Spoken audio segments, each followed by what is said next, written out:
ETF index mutual funds నేర్చుకుని stock మార్కెట్లో రాణించాలనుకుంటున్నారా? వెంటనే ఈ నెంబర్కి కాల్ చేయండి.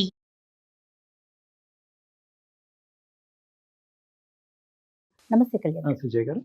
ఒక చంటి బిడ్డ భవిష్యత్తు మేడం. ఎటు వెళ్ళాలి, ఏం చేయాలి, తన ప్రయాణం అసలు ఎట్లా, తన భవిష్యత్ ఏంటి? నాకైతే ఆ మెయిల్ చూసాక అసలు ఏం అర్థం కాలేదండి. నేను మామ శివ అని చెప్పేసి మెయిల్ చేశారు. మన దాకా వచ్చినందుకు నిజంగా నేను చాలా సంతోషపడ్డానండి. Very good.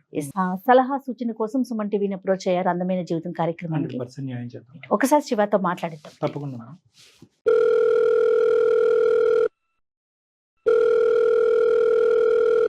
హలో. నమస్తే అండి, శివగారా మాట్లాడేది? యా అవును మేడం, మీరెవరు? నేను జయానండి, సుమన్ టీవీ అందమైన జీవితం ప్రోగ్రామ్ నుంచి కాల్ చేస్తున్నాను. ఓకే, థ్యాంక్ యూ మేడం, మీరు నా మెయిల్కు రెస్పాన్స్ అయ్యి కాల్ చేశాను.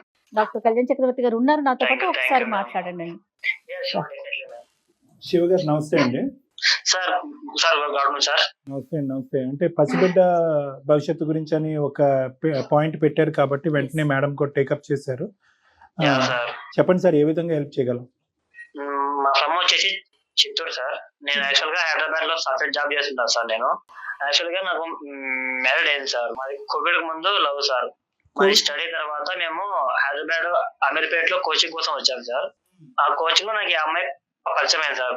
ప్రియా అనే అమ్మాయి పరిచయం అయింది. అదే మా వైఫ్ సార్. ఇప్పుడు మీ ఇంట్లో వాళ్ళ ఇంట్లో ఒప్పుకున్నారా, ఒప్పుకోకపోతే మీ ఇద్దరే పెళ్లి చేసుకున్నారా? లేదు లేదు మేడం, ఒప్పుకున్నారు మేడం. ఒప్పుకొని మా ఇద్దరికి లవ్ మ్యారేజ్ చేశారు మేడం. ఓకే. ఇక్కడ దాకా అంతా బాగుంది మేడం. ఆ, దీనికి ముందు మా ఫ్యామిలీ గురించి తనకి అంతా ఒక ఐడియా ఉంది మేడం, తెలుసు మేడం. ప్రియా ఏం చేస్తుంటుంది? జాబ్ చేస్తుంది మేడం. మ్యారీడ్ అయ్యి 2 years అయింది సార్. ఆ సమస్య ఏంటంటే నాకు ఒక చెల్లి ఉంది సార్. ఆ చెల్లి గురించి కూడా చెప్పాను సార్. ప్రియాకి చెప్పాను, ప్రియా చూసింది. ప్రియా కూడా మా చెల్లితో మాట్లాడింది సార్ ఆ, చాలా సార్లు. చెల్లి గురించి ఏం చెప్పారు మీరు? మా చెల్లి ఇట ఒక అబ్బాయిని లవ్ చేసినారు సార్. అప్పటికి ఇంకా నాకు ప్రియాకి పెళ్లి కాలేదు. మా చెల్లి పెళ్లి గురించి ఇంట్లో ఎవరు ఒప్పుకోలేదు అనేసి నేనే సైలెంట్ గా మా చెల్లికి పెళ్లి చేసేసారు కోవిడ్ లో. మీరు చేశారు పెద్దరికంగా?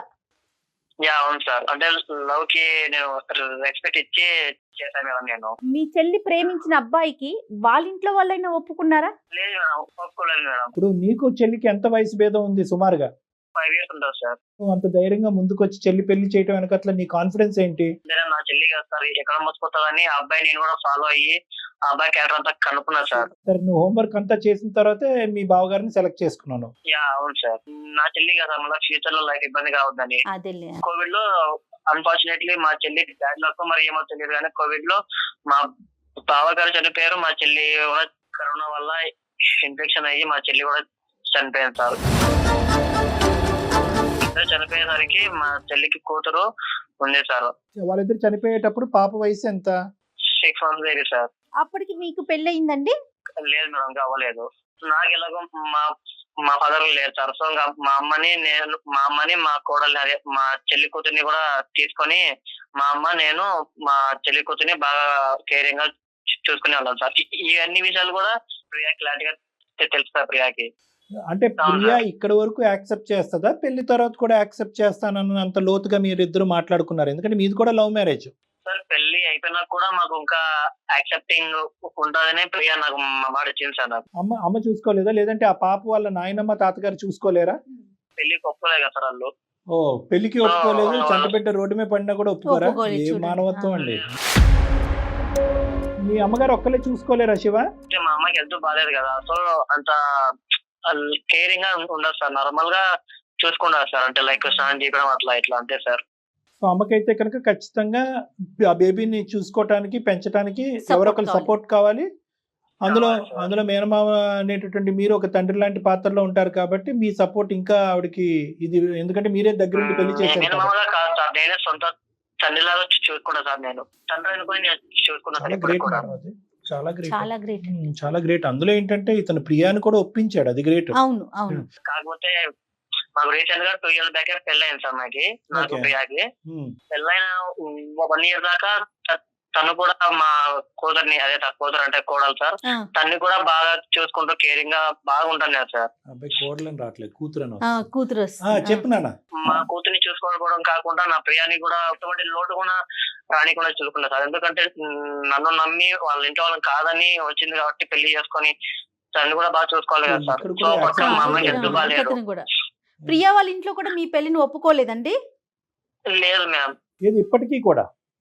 ఇప్పటికి కూడా ఒప్పుకోలేదు సార్, ఇప్పటికి కూడా.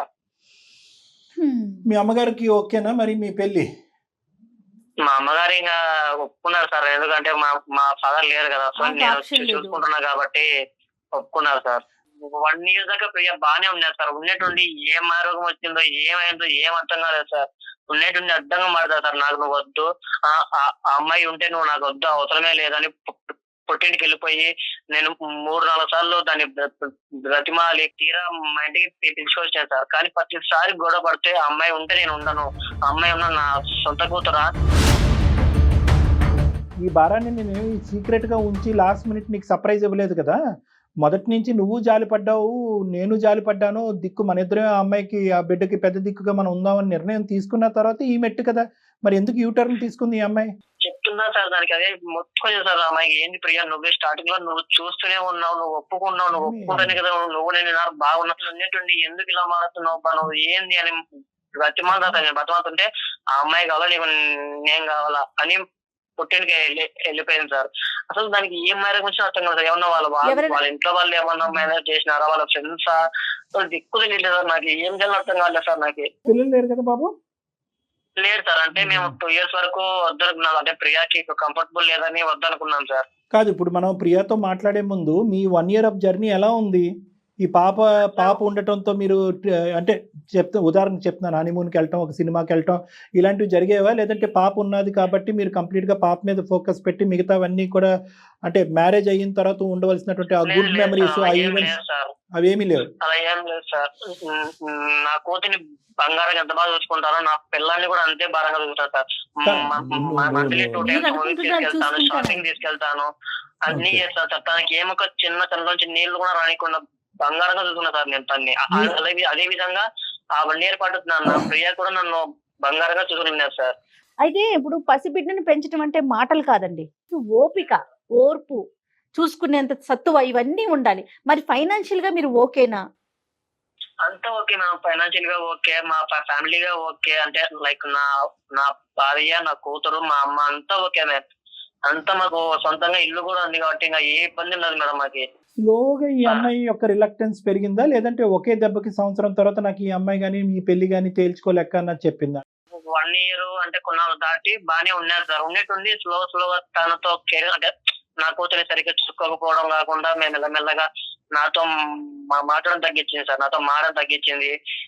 ఎక్కువ ఫోన్ లో మాట్లాడుతూ నేను ఉండను అది అని నాకు తెలియకుండా సరిగ్గా వాళ్ళ ఇంట్లో వాళ్ళతో ఫోన్ మాట్లాడుతూ ఇది మా పరిస్థితి, బ్రహ్మదేవుడు దిగి వచ్చినా కూడా ఇన్ఫ్లుయెన్స్ అవ్వకూడని సబ్జెక్ట్ మేడం ఇది. ప్రేమించి పెళ్లి చేసుకున్న తర్వాత కాదు, దానికి ముందు కూడా మీ నాన్నగారు లేకపోవడం, మీ అమ్మగారి యొక్క ఆరోగ్య పరిస్థితి ఆ అమ్మాయి దగ్గరుండి చూస్తుంది. మీ అమ్మగారు సింగిల్ హ్యాండెడ్ గా బేబీని మేనేజ్ చేయలేదనేది తెలుసు. ఆప్షన్ బి ఏమన్నా చెప్తుందా, ఇలా మేనేజ్ చేసుకోనివ్వండి, ఈ దారిలో వెళ్ళనివ్వండి అని ఏమన్నా చెప్తుందా, లేదంటే సింపుల్ గా ఇంట్లోంచి బయటకు వెళ్ళిపోతే నాకు అదే చాలా అంటుందా? తనని అనాలోచనలో పడేద్దాం, డబ్బులు పడేద్దాం అంటుంది సార్. పడేద్దాం ఏంటి సార్, తను నా కూతురు సార్, నా సొంత చెల్లి కూతురు సార్, నా కోడలు కాదు తను. ఏంటన్నా అనాథాశ్రమంలో పడేసి డబ్బులు పడేద్దాం అంటుందా? అంటుంది సార్, అది నా కూతురు సార్, నా కూతుర్ని అలా పడేద్దాం గిడద్దాం అంటే ఎట్లా సార్, నేను ఎలా ఉండాలి సార్ నేను? నో. అసలు ఇంత క్రూరంగా ఎలా మారిపోయిందని ఇంతకాలం ప్రయాణంలో ఈ అమ్మాయి ఇంత కఠినంగా ఇంతకు ముందు వేరే సబ్జెక్ట్ మీద ఏమైనా వివరించిందా? ఇది ఫస్ట్ టైం ఇంత ఫస్ట్ టైం సార్. నన్ను ఫస్ట్ టైం పెళ్లి అయిన కొత్తలో గానీ, పెళ్లి కాకుండా లవ్ లో గానీ మొత్తం నన్ను బాగా నన్ను చూసుకుంటది, మా అమ్మని చూసుకుంటది, ఇట్లా నా కూతుర్ని కూడా చూసుకుంటారు సార్. పెళ్లి అయినాక 1 year దాటింది, ఇంకా ఇలా బిహేవ్ చేస్తుంది సార్. అమ్మతో ఎలా ఉంటది? మా అమ్మతో కూడా బాగానే ఉంటారు మేడం. సమస్య ఎల్లప్పుడు ఆ పసిబిడ్డ అంతేనా? పసిబిడ్డని ఎక్కడన్నా అనాథలు పడేద్దాం, డబ్బులు పడేద్దాం అంతే, బిడ్డ అయితే వద్దు. అంటే 2-3 దఫాలు మీరు కూతురు అని వచ్చింది, అది చాలా హార్ట్ టచింగ్ నాన్న మాకు కూడా. అంటే ఏ స్థాయిలో ఆ పాపని, బహుశా మీ చెల్లిని చూసుకుంటున్నాం అనుకుంటున్నాను మేము, చెల్లిని కూతురులాగా. అయితే నేను అడిగేది ఒకటి, టైం లైన్. కూతురు కాదు సార్, నా కూతురు సార్. తను నా కూతుర్ని నా కూతురులా చూసుకోకుండా ఎలా చూసుకో సార్ నేను? కరెక్టే మేమంతా మీతోనే ఉన్నానన్న, ఎటువంటి భేదాభిప్రాయం మాకు లేదు, అంటే కాన్ఫ్లిక్ట్ ఆఫ్ ఐడియా ఏమీ లేదు. ఎటొచ్చి ఏంటంటే ఆ అమ్మాయి ఈ యొక్క ఆలోచన ఏంటి అన్నది కూడా మనం తెలుసుకోవటం Yes, ఇంపార్టెంట్. ఎందుకు నేను ఇది ఇంపార్టెంట్ అంటున్నానంటే ఈ రోజు ఆ అమ్మాయిని భయపెట్టో బెదిరించో బతిమాలుకునో ఏదో తూతూ మంత్రంగా తాత్కాలికంగా బిడ్డని మీతో పాటు ఉంచుకుంటే కనుక ఇది పాప జీవితాంతం మీతో పాటు ప్రయాణం చేయవలసినటువంటి అంశం. నెంబర్ 1.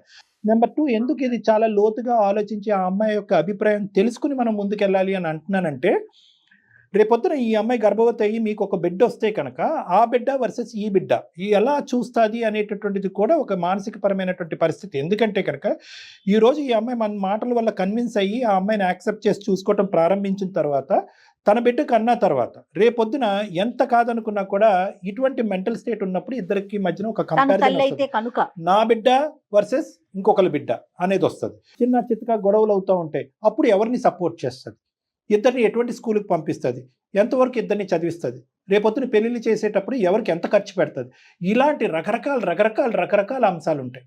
సో ఈ అమ్మాయిని ఒకప్పుడు మనం అందమైన జీవితం ద్వారా టేకప్ చేసి ఈ అమ్మాయితో మాట్లాడి ఈ అమ్మాయిని కన్విన్స్ చేయగలిగితే కార్పెట్ కన్విన్సింగ్ అన్నమాట. అంటే మొత్తం ఆల్ ఆస్పెక్ట్స్ కన్విన్స్ చేసి ఆ అమ్మాయిలో ఒక లోతైనటువంటి ఒక బలమైనటువంటి ఒక దీర్ఘకాలికమైనటువంటి ఒక జీవితాంతం ఉండేటటువంటి ఒక అసలు సిసలైనటువంటి మార్పు వస్తేనే ఈరోజు ఈ ఎపిసోడ్కి సార్థకం. లేదు అంటే కనుక ఐ డోంట్ థింక్ సో. తాత్కాలికం అయితే కుదరదు కళ్యాణ్ గారు. ఒక తల్లిగా స్వీకరించగలిగితేనే. పూర్తిస్తాడు. ప్రియాతో కనుక మనం మాట్లాడితే తన ప్రయారిటీ లెవెల్ ఎలా ఉంది శివ దగ్గర, ఎందుకు తను అప్పటి వరకు బాగుండి ఒక సంవత్సరం నుంచి తనలో మార్పు ఎందుకు వచ్చింది, తను అసలు ఏం ఊహించుకుంటోంది, తిను ఎంతవరకు ఫీల్ చేశాడు ఒక భర్తగా అనేది కూడా మనం ఒక్కసారి తెలుసుకోవాలి. ఒకప్పుడు ససేమిరా నేను ఇది అంగీకరించను, అందమైన జీవితం లేదు, ఎవరు లేరు, నాకు ఎవరు చెప్పడానికి అర్హులు కాదు, హక్కు లేదు అనేటటువంటి విధంగా ఆ అమ్మాయి మాట్లాడి ఆ అమ్మాయి మాట మీద నిలబడితే ఏంటి శివ పెళ్లిని కోరుకుంటాడా బిడ్డను కోరుకుంటాడా? అలా అంటే కష్టం సార్, ఎందుకంటే అది నా కూతురు, ఇది నా లైఫ్ సార్. నాకు ఇద్దరు కావాలి సార్. నువ్వు మాకే చిక్కుముడేసావు. ముందు తన మాటల్లో వింటే కదా అర్థమవుతుంది శివ. తనతో మాట్లాడినా కష్టంగా మేడం. డాక్టర్ గారు ఒకసారి మరి లైన్ కనెక్ట్ చేయమన్నాం. శివ ఒకసారి మీ వైఫ్ కి ఫోన్ చేస్తారా, మాట్లాడదాము. మేడం సారీ మేడం, తెచ్చుకుంటాను, నాతో గొడవడి పుట్టిన వెళ్ళిపోయినా నా నెంబర్ అన్ని బ్లాక్ చేసింది మేడం. ఎన్ని రోజులు అవుతుంది? మీకే షేర్ చేస్తాను, మీరే కాంటాక్ట్ పెట్టండి మేడం. సరే ఇద్దరు కావాలి మేడం. ఓకే నేను మాట్లాడతాను, కానీ అసలు ఎన్ని రోజులు అవుతుంది అమ్మాయి వెళ్ళిపోయి? దగ్గర 2 months అయిపోయింది మేడం వెళ్ళిపోయి. ఇప్పటి వరకు నాతో ఫోన్ లేదు, మెసేజ్ లేదు, ఏం లేదు మేడం. ఓకే ఓకే సరే నెంబర్ మీకు వాట్సాప్ పెడతాను మేడం. అయితే నేను మీరే కాల్ చేసి కాంటాక్ట్ పెట్టండి మేడం. మేడం పెట్టండి మాట్లాడదాం.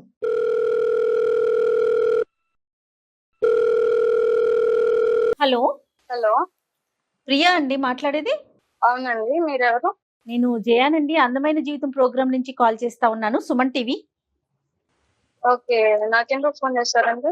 ఎవరికైనా ఒక సమస్య ఉండి దానికి పరిష్కారం కావట్లేదు, ఒక సలహా సూచన కావాలన్నప్పుడు మా ప్రోగ్రామ్ కి అప్రోచ్ అవుతారు.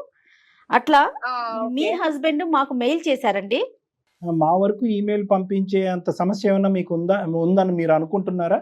సమస్య అంటే మా మధ్య డిస్టర్బెన్సెస్ జరుగుతున్నాయండి, కానీ అట్లా మధ్యలో మిమ్మల్ని యాడ్ చేసి ఇట్లా చేయాల్సినంత అవసరం లేదు. కానీ తను ఎందుకు చేశాడో నాకు తెలీదు. ఇప్పుడు అవసరం లేదు అనుకుంటే అవసరం లేదు, అవసరం ఉంది అనుకుంటే అవసరం ఉంది. బహుశా నువ్వు కూడా మా లాంటి వాళ్ళకి ఈమెయిల్ చేసి ఉంటే కనుక ఈ సమస్యకి ఆల్టర్నేటివ్ రూటు లేదంటే ఈ సమస్యకి వేరే పరిష్కారం మనకు దొరుకుండేదేమో. 2 నెలల పాటు మీరు దూరంగా ఉంటూ మీ ప్రేమించి పెళ్లి చేసుకునే మీరిద్దరు, పెద్దల్ని బలవంతంగా లేదంటే ఇష్టపూర్వకంగా ఒప్పించినటువంటి మీరిద్దరు ఈరోజు విడిపోయి 2 నెలల పాటు దూరంగా ఉండి ఫోన్లు అన్నీ బ్లాక్ చేసుకుని కూర్చుంటే ఎటువంటి పరిష్కారం దొరుకుతుందని మీరు అనుకుంటున్నారు?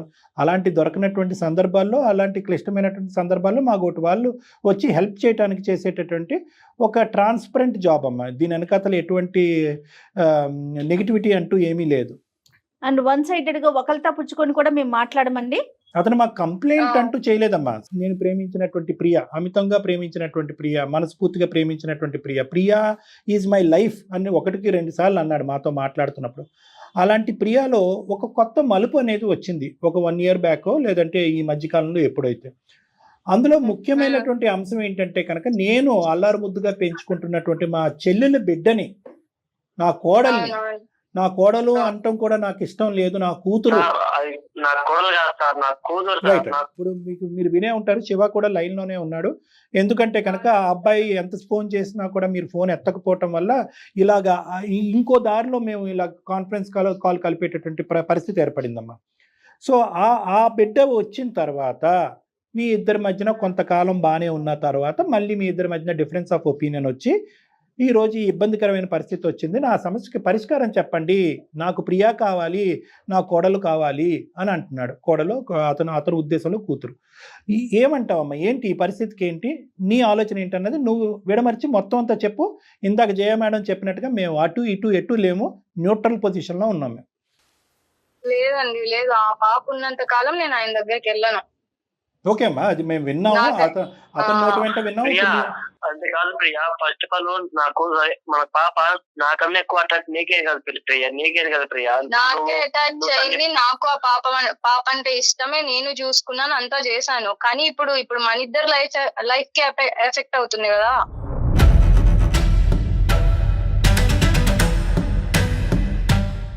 నువ్వు అక్కడ ఉన్నప్పుడు ఇక్కడ పాప సరిగ్గా తినడం లేదు, పడుకోవడం లేదు ప్రియా. అసలు నువ్వు ఉన్నట్టు ఎందుకు మారిపోయినావు ప్రియా? ఇంకెంతకాలం మా పిల్లతోటి, ఇంకెంతకాలం చెప్పు. చిన్నప్పుడు అంటే సరే చిన్నగా ఉంది చూసుకున్నా. నేను అమ్మ చిన్న పిల్లని పుట్టిన వెంటనే నేను చూసుకున్నా, నేను చూసుకోలేదని అనట్లేదు కదా. ఇంకెంతకాలం చూసుకోవాలి? మనకి పిల్లలు ఉండాలి, మనకి అన్ని ఉండాలి కదా, మనకి ఒక లైఫ్ ఉండాలి కదా. తక్కువ చేశాను చెప్పు, నేను తక్కువ చేశాను? నువ్వు తక్కువ చేయలేదు, ఏం చేయలేదు. కానీ ఆ పిల్ల అయితే వద్దు మన ఇద్దరి మధ్యలో. మనకి పిల్లలు ఉండాలా వద్దా? నేను వద్దలేదు కదా ప్రియా, మన పిల్లలు అట్టి చూసుకుంటూ అంటున్నా కదా. ప్రియా ఓపిక ఒక 2 నిమిషాలు విను తల్లి. నీకు నచ్చినా నచ్చకపోయినా ఒక 2 నిమిషాలు వింటే కనుక నీకే ఐ ఓపెనర్ అవుతుంది. ఆ తర్వాత మీ స్వీయ నిర్ణయం, ఎవరు దానికి అడ్డుపడేటటువంటి అవకాశం లేదు. ఎందుకంటే కనుక అతను ఎంత జాలిపడి ఎంత దుఃఖంలో అతను మునిగిపోయాడో ఈక్వలెంట్గా నువ్వు కూడా అదే బాధను చూపెట్టావు. బాధను చూపెట్టేటప్పటికీ అతను ఏమనుకున్నాడంటే ఈ బాధ ఈజ్ ఈక్వల్ టు యాక్సెప్టెన్స్ అనుకున్నాడు. అంటే జీవితాంతం నువ్వు యాక్సెప్ట్ చేస్తావు, మన ఇద్దరం కలిసి ఉన్నంత కాలం నువ్వు యాక్సెప్ట్ చేస్తావు ఆ బిడ్డని అన్నట్టు ఉద్దేశంతోనే అతను ముందుకు అడుగు పెట్టాడు. కానీ ఈ పెళ్ళి అయిన తర్వాత ఈ మలుపు అనేది ఏదైతే ఉందో 1 year తర్వాత అది అతను జీర్ణించుకోలేకపోతున్నాడు. బ్రేకులు వేసి ఇష్టం లేదు అనుకుంటే కనుక అసలు మీరిద్దరు కలిసే ప్రయాణం చేస్తారు, లేదంటే ఆ బిడ్డతోనే అతని జీవితం ముందుకెళ్ళి ఉండేది అనేది అప్పుడే తేల్చుకుని ఉండేవారు కదా.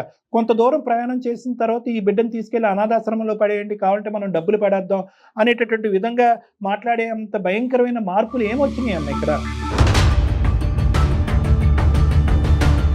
అది కాదండి, ఆయన్ని నమ్ముకునే కదా మా పేరెంట్స్ వద్దంటున్నా కూడా నేను వచ్చింది. ఓకే సరే, అమ్మాయిని స్టార్టింగ్ నేను యాక్సెప్ట్ చేసా. ఎప్పుడు అమ్మాయి మరీ చిన్నపిల్లగా ఉన్నప్పుడు. పెద్దది అవుతుందండి. ఇప్పుడు నాకు పిల్లలు కావాలి కదా, ఉన్న టైం అంతా ఆ పాపతోనే స్పెండ్ చేస్తాడు, వస్తాడు, పెళ్లి చేసుకున్నప్పుడు మీరిద్దరు పిల్లలు వద్దు అనుకున్నారు?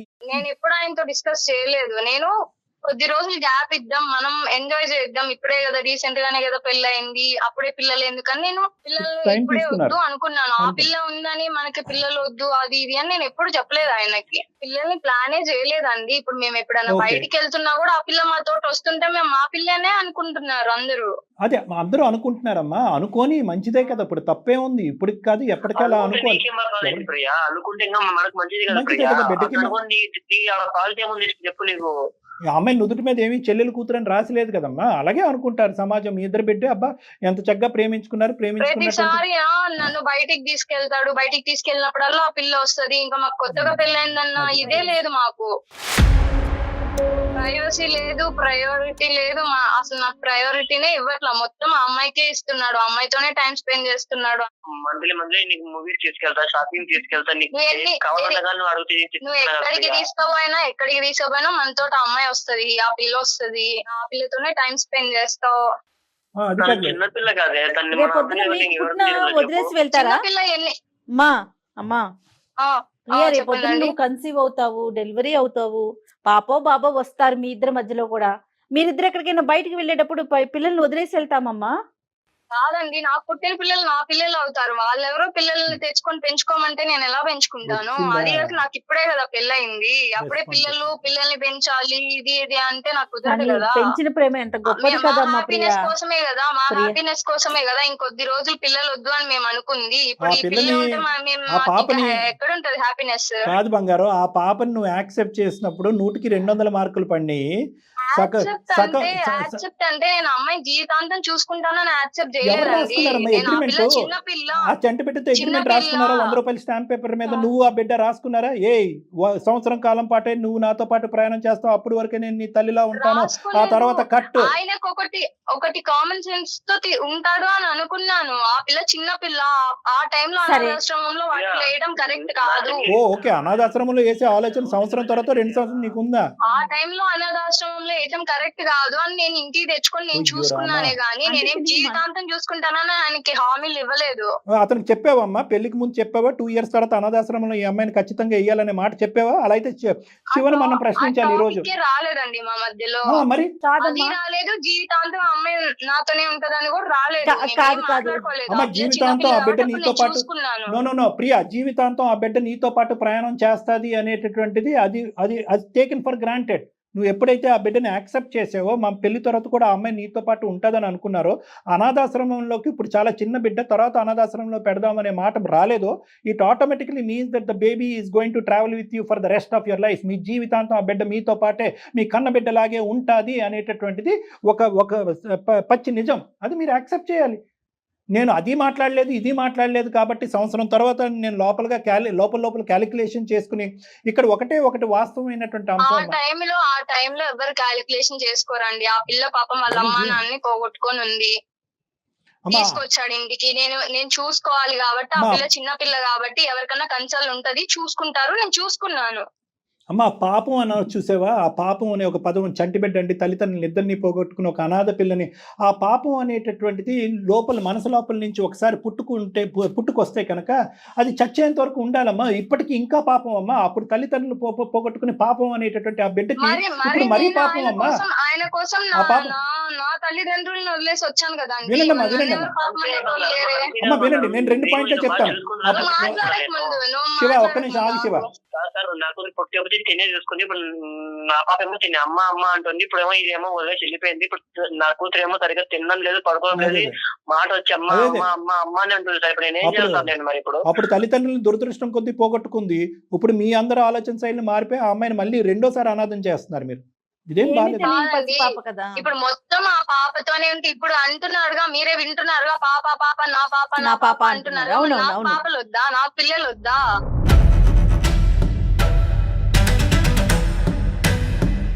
వాళ్ళ తల్లిదండ్రులు దురదృష్టం కొద్ది చనిపోయారు. మీరు ఈ రోజు మీరిద్దరు ఆ ఆడబిడ్డను రోడ్డు మీద వదిలేస్తే కనుక మీరు ఇంకా పెద్ద పాపం పని చేస్తున్నట్టు. ఎవరు చూసుకుంటారమ్మా? 4 సంవత్సరాల ఆడపిల్లని ఇప్పుడు తీసుకెళ్ళి రోడ్డు మీద వదిలేయమని చెప్పట్లేదు. రోడ్డు మీద వదిలేయటమే. తల్లిదండ్రుల్ని చూస్తారు అంటే ఇప్పుడు నాకు ఒక సెపరేట్ లైఫ్ ఉంటుంది, మీరే అర్థం చేసుకోండి. నీ లైఫ్ ఒకటి బంగారం, నీ లైఫ్ గురించి మాట్లాడదాం. ఫస్ట్ ఆ పాప లైఫ్ గురించి మాట్లాడదాం. ఇది మీరిద్దరు ఇష్టపూర్వకంగా తీసుకున్నటువంటి ఒక ఆడపిల్ల, 0 ప్లానింగ్ తో తీసుకున్నటువంటి ఆడపిల్ల. ఇది మళ్ళీ చెప్తున్నారు ఇద్దరు. తీసుకున్నామండి, మేము తీసుకొని ఏం వదిలేయలేదే. ఆ అమ్మాయి ఊహ తెలిసే వరకు, ఆ అమ్మాయికి కొంచెం మాటలు వచ్చే వరకు నేను చూసుకున్నాను కదా. ప్రపంచంలో అంతేనా? ఇదేనా నియమం? అంటే అలాగైతే కనుక పిల్లలు కన్నటువంటి 3 సంవత్సరాల తర్వాత తల్లిదండ్రులందరూ తీసుకెళ్లి హాస్పిటల్ నాకు ఇష్టమే, ఆ పాప అంటే నాకు ఇష్టమే. ఆ పిల్ల మాకు దూరంగా ఉండాలంటున్నానే గానీ నేనేమి మధ్యలో వెళ్ళి చూడను, అసలు వదిలేస్తానని చెప్పట్లేదు. ఇక్కడ ఇందాక నుంచి నా జీవితం ఏంటి అని అంటున్నావు కదా నాన్న. ఈ 2 విడిగా చూద్దాం అమ్మా. నీ జీవితం గురించి కూడా ఈ రోజు శివతో మాట్లాడతాను నేను ఖచ్చితంగా. ఈ కాన్వర్సేషన్, ఈ ఫోన్ కాల్ లోనే మాట్లాడతాను. ఎందుకంటే శివ ఎంత కాదనుకున్నా కూడా ఒక సైడ్ ఇమోషన్ తో కొట్టుకుపోయాడు. ఏదైతే పెళ్లి తర్వాత మీకు కావాల్సినటువంటి best images or best memories సంబంధించినటువంటిది అది ఎంత కాదనుకున్నా మిస్ అయింది. కాబట్టి ఇప్పుడేలా ఉంటే కనుక రేపొద్దు నా పిల్లలు పుట్టిన తర్వాత నన్ను నా పిల్లల్ని పక్కన పెట్టి ఈ అమ్మాయిని కూతురని ఎత్తుకుని తిరుగుతాడనే అభద్రత నీకు క్రియేట్ అయింది. కాదు, నేనేమన్నా ఆ పిల్లకి తల్లిగా వచ్చానని నేను మా వాళ్ళందరినీ. మరి ఎలా వచ్చావమ్మా? మరి ఎలా వచ్చావు? ఒక తల్లిగా రాలేదు. ఎవరైనా వచ్చావు? గార్డియన్ అని వచ్చావా? గార్డియన్ అని వచ్చావా? మేడ్ అని వచ్చావా? అలాగే ఉంది ఇప్పుడు నా పరిస్థితి, అలాగే ఉంది ఇప్పుడు. నేను పిల్లల్ని వద్దనుకోని 2 సంవత్సరాలు ఆగుదాం అనుకొని మేము లైఫ్ ఎంజాయ్ చేద్దాం అనుకుంటే పిల్లని తీసుకొచ్చాడు. సరే ఓకే చూసుకున్నాను. ఆ అమ్మాయి పాపం జాలితో చూసుకుంటే ఎంతకాలం చూసుకోవాలి నేను? 1-2 సంవత్సరాలు ఆయనకైనా ఆలోచన ఉండాలి కదా. దగ్గర పెట్టడమో, ఆర్ఫనైజేషన్ లో వేయడమో ఏదో ఒకటి చేయాలి కదా. ఎంతకాలం నా దగ్గర పెట్టుకోవాలి? దండం పెడతాను తల్లి, పదే ఆర్ఫనైజ్ అనాథాశ్రమం అనే మాట అనకండి అమ్మా, అనకమ్మా. అమ్మ అమ్మాయికి మీరు ఒక జీవితాన్ని ప్రొవైడ్ చేయాలనే ఉద్దేశంతో ముందుకు వచ్చారు. లేదంటే పుట్టగానే 6 నెలలు నిండినటువంటి ఆ బిడ్డను తీసుకెళ్లి ఆర్ఫనేజ్లో పడేయవలసిందమ్మా. రెండోసారి ఆ అమ్మాయి అనాథ అవ్వాల్సినటువంటి అవసరం ఏముందమ్మా? ఇది రెండోసారి ఆ పాప అనాథ అవుతున్నట్టు లెక్క ప్రకారం. సార్ ఆ టైంలో అనాథాశ్రమంలో ఏదంటే పాపం సార్, చిన్న పిల్ల కదా, అందుకని వదిలేసాను సార్. నేను నా దగ్గరే నా పాపలాగే పెంచుకున్నాను. అదే ఆ పాపం ఇప్పుడు ఎందుకు ఆ పాపం అనిపించట్లేదమ్మా? నీ మనసులో ప్రేమ ఉంది. ఒక సంవత్సరం పాటు ఇందాక నేను ఒక మాట అన్నాను, సంవత్సరం పాటు నువ్వు అన్నం ముద్ద పెట్టావు, 3 పూట్ల పాపకు తినిపించావు. నీ మనసులో లేదా మమకారం? చెప్పు, ఎందుకు దాచిపెట్టు? నాకు ఉంది సార్, నాకు ఇప్పుడు కూడా ఆ పాప అంటే ఇష్టమే. నా పిల్లల్ని ఎక్కడ దూరం Yes. పెడతాడా, ఆ పాపకే ప్రయారిటీ ఇస్తాడా అని నా భయం తప్ప నాకు ఆ పాప అంటే చాలా నీకు ఇష్టం ఎందుకు సార్. బంగారం అంత భయం? నేను బంగారుగా చూసుకుంటున్నా కదా, ఏం చూసుకుంటున్నా? చెప్పు. నమ్మకం లేదా నీకు? అలా కాదు, నువ్వు బంగారం నాకు డిఫరెన్సెస్ తెలుస్తున్నాయి సార్, అదే నా భయం సార్. అమ్మమ్మ, ఈ భయం నీదా? మీ తల్లిదండ్రులు ఎవరన్నా నీ బ్రెయిన్ లో ఇంజెక్ట్ చేశారా? నా తల్లిదండ్రులు ఎందుకు ఇంజెక్ట్ చేస్తారు ఏమో సార్? నేను మాకేం వాళ్ళని తెలుసు, కాదు సంవత్సరం అనుకొని తర్వాత అంత వచ్చాను. మార్పు వచ్చేటప్పటికి మేము అలాగే అనుకుంటాం కదమ్మా. సరే, ఇది కేవలం నీ ఆలోచనే. చిన్న పిల్లగా ఉన్నప్పుడు అంటే సరే చిన్న పిల్ల చూసుకుంటున్నాడు చూసుకొని అని చెప్పేసి నేను వదిలేస్తాను సార్. పెద్దగా అయ్యే కొద్ది కూడా ఇంకా అదే ప్రయారిటీ అలానే ఇస్తున్నాను, నాకు ప్రయారిటీనే ఇవ్వట్లేదు. ఇప్పుడు ఆ అమ్మాయి ఒక అభద్రతతో బాధపడుతుంది. ఆ అమ్మాయిలో ఎటువంటి కఠినత్వం లేదు, క్రూరత్వం లేదు. మాటలు కొన్ని దొరలినాయి, కానీ నీకెంత ప్రేమ ఉందో ఆ బిడ్డ మీద ఆ అమ్మాయికి కూడా అంతే ప్రేమ అంతే ఉంది. ఉంటది కళ్యాణ్ గారు. నువ్వు ఆ అమ్మాయికి సెక్యూరిటీ. ఆ అమ్మాయి అభద్రత ఫీల్ అవుతుంది. నన్ను నెగ్లెక్ట్ చేశాడు, ఇగ్నోర్ చేశాడు, నన్ను భయం వస్తుంది. నాకు పిల్లలు పుట్టిన తర్వాత నా పిల్లలు నా భవిష్యత్తు ఏంటి అని భయం వేస్తుంది. ఆ అమ్మాయికి ఆ సెక్యూరిటీ. ప్రియ నా అదే ప్రాణం సార్, సార్. అదే నేను సార్ నా బాధ. ఇగ్నోర్ చేస్తా సార్. నేను ప్రియ నా ప్రాణం సార్. నేను 5 లవ్ సార్, మాది 5 years లవ్ సార్. నేను ఎందుకు తను వదులుకుంటా సార్? వదులుకోవటం కాదన్నా, నువ్వు బిడ్డకి ఇచ్చేటటువంటి ఇంపార్టెన్స్ ప్రయారిటీలో ఈక్వలెంట్ గా కొత్తగా పెళ్ళైనటువంటి నీ భార్య కొన్ని ఆశలు కోరికలతో పాటు వచ్చేటటువంటి ఆ అమ్మాయి, మీరిద్దరు పిల్లలు కొంతవరకు వెయిట్ చేయాలనుకున్నారు. ఎందుకు? మీకంటూ ఒక జీవితం కావాలి కదా. ఆ జీవితాన్ని ఆ అమ్మాయి చూడాలి అనుకుంటుంది. సో ఆ క్వాలిటీ టైం కానీ, ఆ ప్రేమ కానీ, ఆ దగ్గరుండేటటువంటి ఆ మాట్లాడేటటువంటి విధానం కానీ, ఆవిడకి కూడా ఆ ఇంపార్టెన్స్, ఆ ఫీల్ కలిగించేటటువంటి ప్రయత్నం చేయమని నా రిక్వెస్ట్. సరే సార్, ఇప్పుడు మీ ముందరే తనకు ఏం కదా ఒక మాట అడగమన్నా సార్. నేను ఏం సరే ఐ విల్ డూ సార్. నేను ఏం సరే నేను చేస్తాను సార్ తన కోసం. అది మా అది నా స్పాట్ ఉంటే చాలు సార్ నాకు. తను ఈ బిడ్డ అంశాన్ని తీసి పక్కన పెట్టి ఇవన్నీ చేసే అనేటటువంటి అంశం పక్కన పెట్టేసి, మీరిద్దరు ఫ్యూచర్ లో ఎలా ఉండాలి అనుకుంటున్నారు? నీకేం కావాలి అని కోరుకుంటున్నావు? నీ అభద్రత క్లియర్ అవ్వాలంటే ఏం జరగాలి అనేది ఆ అబ్బాయిని అడగమ్మా. నాకైతే నాకు ప్రయారిటీ ఇవ్వాలి సార్. నేను ఇప్పుడు మా పేరెంట్స్ ని వదిలేసి ఇంత దూరం ఆయనతో Correct. వచ్చినప్పుడు వాళ్ళు నన్ను ఒక మాట అంటారు కదా, వదిలేసి వెళ్ళావు ఏంటి, నీ లైఫ్ ఇలా ఉంది ఏంటి అని. నా ప్రయారిటీ నాకు కావాలి, నాకు పిల్లలు కావాలి, నా పిల్లల్ని ఆయన సరిగ్గా చూసుకోవాలి. ఫ్యూచర్ లో నీకు ఆ పాప కలిగేటువంటి అంటే పిల్లలు నాకు ఇష్టం సార్. అమ్మా ఏం మళ్ళీ చెప్పు, ఆ మాట నాకు పదే వినాలనుంది, చెప్పు. ఆ పాప అంటే నాకు ఇష్టం సార్. నాకు ఇష్టం లేదని నేను అన్నట్లు, ఇష్టం లేకుండా పెళ్ళైన కొత్తల్లోనే తీసుకొస్తే నేను చూసుకున్నాను అంటే నాకు ఇష్టం ఉంది, నేను Super. పెంచుకున్నాను, 100%. నాకు ఆ ప్రేమ ఉంటది. Without any question undoubtable. సరే, ఇప్పుడు అతను చెప్తున్నాడు కదమ్మా, మీ ఇద్దరి మధ్యన ఆ బ్యాలెన్స్ ఆఫ్ ఇమోషన్స్ రావడానికి, మీ ఇద్దరికి ఒక క్వాలిటీ ఆఫ్ లైఫ్, మీ ఇద్దరికంటూ ఒక ప్రైవేట్ లైఫ్, ఒక క్వాలిటీ ఆఫ్ లైఫ్ రావడానికి అతను కొన్ని ప్రామిసెస్ చేశాడు కదా మా సమక్షంలో. దానికి నీ అభిప్రాయం? నేను ఎట్లా నమ్మాలి సార్? నేను దగ్గరుండి చూసాను కదా. నాకు ప్రయారిటీ ఇవ్వకుండా లేచిన దగ్గర నుంచి ఆ పాప పాప పాప అంటూనే నాకు కూడా తిరుగుతాడు. మారాల్సిన ఎట్లా అవసరం నమ్మాలి లేదు. ఆయన్ని? ఆయన ఎట్లా నమ్మాలి సార్ నేను? మీ దగ్గరికి రమ్మని. యా ఒక్కసారి అమ్మ, మీరిద్దరు ఏంటంటే ఇప్పుడు బిడ్డని తీసి పక్కన పెడదాం అనేటటువంటి అంశాన్ని దగ్గర నుంచి, శివ నాకు క్వాలిటీ టైం ఇవ్వాలి, నన్ను బాగా చూసుకోవాలి, పుట్టబోయేటట్టు నా పిల్లల్ని భద్రతగా చూసుకోవాలి అనేటటువంటి అభిప్రాయం మీకు వచ్చారు కాబట్టి 80% of the job is done. నేను ఒకటే అడుగుతున్నానమ్మా, నాకు నమ్మకం ఏంటి అంటే కనుక, ఇప్పటి వరకు శివాకి ఇంకా చెల్లిపోయినటువంటి బాధలోనో, లేదంటే బిడ్డని ఎలా పెంచాలి అనేటటువంటి భారంతోనో, లేదంటే బిడ్డని నిన్ను కుటుంబాన్ని ఎలా బ్యాలెన్స్ చేయాలి, ఆరోగ్యం బాగాలేనటువంటి తల్లిని ఎలా చూసుకోవాలి, భవిష్యత్తు ఎలా ఉంటుందని, ఇలాంటి రకరకాల సందిగ్ధమైనటువంటి ప్రశ్నలతో అతను బహుశా నిన్ను కేర్ చేసేటటువంటి విధానంలో కొంతవరకు నెగ్లెక్ట్ చేశాడు అనేది వాస్తవం. శివాకి అర్థమయ్యేటటువంటి విధంగా నీకు ఎటువంటి భయాలు ఉన్నాయి ఇప్పుడు బాగా అర్థమైంది. అతనికి 2 months పాటు నువ్వు వదిలి వెళ్ళిపోయేటప్పటికి బిడ్డ అమ్మ అమ్మ అమ్మ అమ్మ అనుకునేటప్పటికి ఆ బిడ్డని ఇంకా ఎక్కువగా ఇబ్బంది పెట్టద్దమ్మా ప్లీజ్. ఎందుకంటే కనుక పసిబిడ్డ సిక్ అవుతుంది. ఇప్పటి వరకు అన్నం ముద్దలు తినిపించినటువంటి అమ్మ ఈరోజు సడన్గా హాలిడేకి వెళ్ళిపోయిందంటే కనుక ఆ బిడ్డ పరిస్థితి ఏంటి? కాబట్టి నువ్వు పెద్ద మనసుతో మమకారంతో వీలైనంత తొందరగా వెనక్కి రావాలి. నువ్వు శివ ఎదురు బదురు కూర్చోండి. నీకు ఎటువంటి అభద్రతలు ఎటువంటి భయాలు ఉన్నాయి అనేటటువంటిది మీరు మనసు విప్పు మాట్లాడుకోండి. నేను అనుకోవటం ఇక్కడ ఉన్న వాళ్ళందరికంటే బాగా శివ గురించి తెలిసినటువంటి వ్యక్తి ఎవరంటే అది నువ్వు మమ్మల్ని అడగక్కర్లేదు శివ మీద నాకు నమ్మకం లేదని చెప్పి. శివ ఏం పదే సార్లు 1కి 10 సార్లు నిన్ను మోసం చేసి నట్టేటి ఎప్పుడు ముంచలేదు. సో అడగవలసినటువంటి విధంగా శివని అడుగు, ఇవ్వాల్సినటువంటి విధంగా శివ ఇస్తాడనే నమ్మకం నాకుంది. అప్పటికీ కూడా మీకు ఎటువంటి సందేహాలు అనుమానాలు ఉంటాయి కనుక ఒకళ్ళు ఇంకోటి చేస్తారా అంటే, శివాకున్న అనుమానం ఏంటంటే అదే స్థాయిలో తల్లిగా నువ్వు ఆ బిడ్డను చూసుకుంటావా లేదా ఇదివరకటి ప్రేమలో కానీ సందేహం నీకుండొచ్చు. శివ ఇప్పుడు డాక్టర్ ఎదురుగుంటా జయ మేడం ఎదురుగుంటా చేసినటువంటి వాగ్దానాలను నిలబెట్టుకుంటాడా, లేదంటే ఇదేదో తాత్కాలికంగా నేను వెనక్కి వచ్చేంత వరకు మాట్లాడే మాటల అనే అనుమానం ప్రియాకు ఉండేటట్టయితే కనుక మీరిద్దరు మళ్ళీ నా దగ్గరికి రండి. 1-2 సార్లు మనం కూర్చుని మాట్లాడుకుని ఆ డౌట్స్ ఆ కాన్ఫ్లిక్ట్ ఆఫ్ ఒపీనియన్స్ ఏమన్నా ఉంటే కనుక మనం క్లియర్ చేద్దాం. ఎల్లకాలం మీరు హ్యాపీగా ఉంటారు, అది నాది గ్యారంటీ. సార్ మీరు ఇంతగా చెప్తున్నారు కాబట్టి నాకు నమ్మకం ఉంది శివ మీద. కాకపోతే ఈ మధ్య నాకు టైం ఇవ్వకపోవటం అవన్నీ అసలు ఎలా చేస్తున్నసరికి నేను ఉన్నావు కొంచెం పిచ్చమ్మాయి, అంత చంటి అల్లారు ముద్దుగా ఉండే ఆ బిడ్డని వదిలేసి 2 నెలలు ఎలా ఉన్నావురా అసలు నువ్వు? నేను ఉండలేను సార్. నాకు ఇష్టమే సార్ ఆ పాప అంటే, కానీ నా లైఫ్ ఎక్కడ స్పాయిల్ అవుతుందా, నా పిల్లల ఏం లైఫ్ ఎక్కడ కాదమ్మా, స్పాయిల్ మనం అవుతుందా మనం చేసే మంచి మనకు తిరిగి వస్తుందమ్మా. ఎప్పుడు అది ఒకటి నమ్మండి ప్లీజ్, దయచేసి. నువ్వెంత అదే మంచి సార్. పని చేసావు, ఎంత అద్భుతమైన పని. సూపర్ పని, ఏ ఆడపిల్ల చేయదు. ప్రతి ఒక్కరిని సెల్యూట్ చెప్తాం నువ్వు చేసిన పనికి. నేను మాట్లాడతాను సార్, నేను ప్రియాని నా పిల్లలందరినీ ఒకేలాగా చూసుకుంటా సార్, నేను బాగా రైట్, చూసుకుంటాను. మాటల్లో కాదు శివ, అది చేతల్లో. నువ్వు చూసుకుంటున్నానని నువ్వు అనుకోవటం కాదు, ఆ అమ్మాయికి కూడా ఆ ఫీల్ రావాలి. సరేనా? ఓకేనా శివ? తప్పకుండా మేడం ఆ, చూసుకుంటాను right madam. Right. Sleeper bus ticket book చేయి, వచ్చేస్తుంది. Okay sir. బాయ్ అమ్మా Priya, thank you sir. God bless you. Thank you sir. Bye bye. అదండి, అమ్మా ఇతని వైపు నుంచి కూడా కాస్త మార్పులు చేర్పులు ఉండాలి. అతను కళ్యాణి కంప్లీట్ గారు. గా చెప్పాను కదా మేడం, నా బిడ్డ నా నా బిడ్డ సమస్య నా బిడ్డ బరువులు అనేసరికి బాధ్యతలు పెరిగిపోయేటప్పటికి ఎంత కాదనుకున్నా అమ్మాయి కొద్దిగా ఇగ్నోర్ అయ్యి నెగ్లెక్ట్ అయ్యి ఆ అంతే అమ్మాయి వేరే కదా. కాన్సెప్ట్ లో వచ్చేసింది కంప్లీట్. అంతే కదా కళ్యాణ్ గారు. చూద్దాం, ఒకవేళ వచ్చి కలుస్తానంటే కనుక డెఫినెట్ గా అవసరం పడదు. ఇన్ కేస్ ఏదైనా వస్తానంటే మీరు మాట్లాడండి. 100%. రైట్ అండి, నమస్తే. నమస్తే జగన్.